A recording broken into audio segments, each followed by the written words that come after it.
Monsieur le Président, chers collègues, sur le plan comptable, votre action et celle du vice-président Blanc aura marqué un réel changement dans la gestion de notre collectivité, une rupture franche avec le passé que nous ne manquons jamais de saluer depuis 5 ans. Ainsi, votre engagement à baisser les dépenses de fonctionnement aura-t-il été respecté? Le cap des 300 millions aura même été dépassé, ce qui permet de redonner de nouvelles marges de manœuvre à notre région. Nous l'aurions fait, vous l'avez fait. La très bonne tenue de l'épargne brute, ainsi dégagée, vous permet d'augmenter l'investissement de manière très sensible, dépassant le milliard, ce qui est inédit dans une collectivité qui doit avant tout rester une collectivité d'investissement en faveur des territoires les plus reculés, des lycées, des transports. Vous connaissez notre attachement au territoire, Monsieur le Président.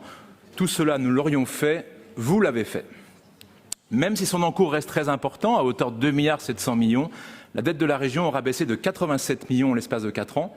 Notre capacité de désendettement s'établissant à 3 années et demie, ce qui est rassurant. Vous avez baissé la dette, nous l'aurions fait, vous l'avez fait.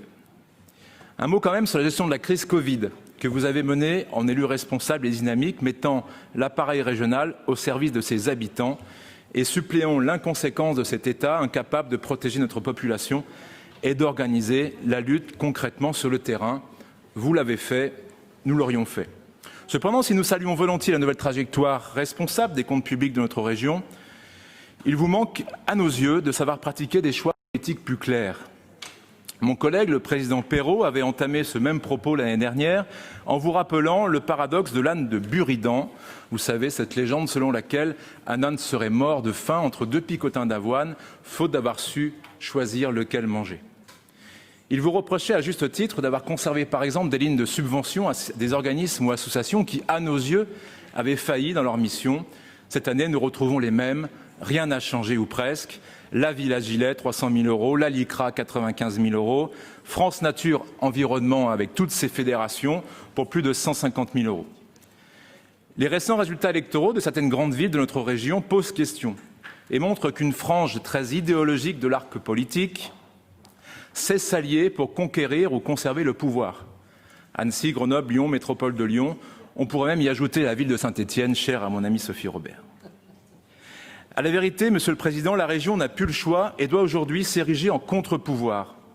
Un véritable contre-pouvoir aux aventures qui se profilent dans certaines villes conquises, à l'image de Grenoble, dont on voit bien les résultats aujourd'hui en termes d'image, de sécurité, de qualité de vie et d'attractivité économique.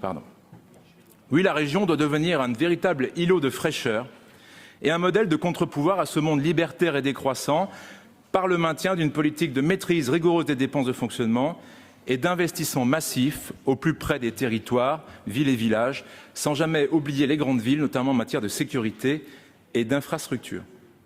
Monsieur le Président, il m'est arrivé qu'une seule fois dans ma vie d'offrir une fleur à un homme. Et cet homme, c'était vous.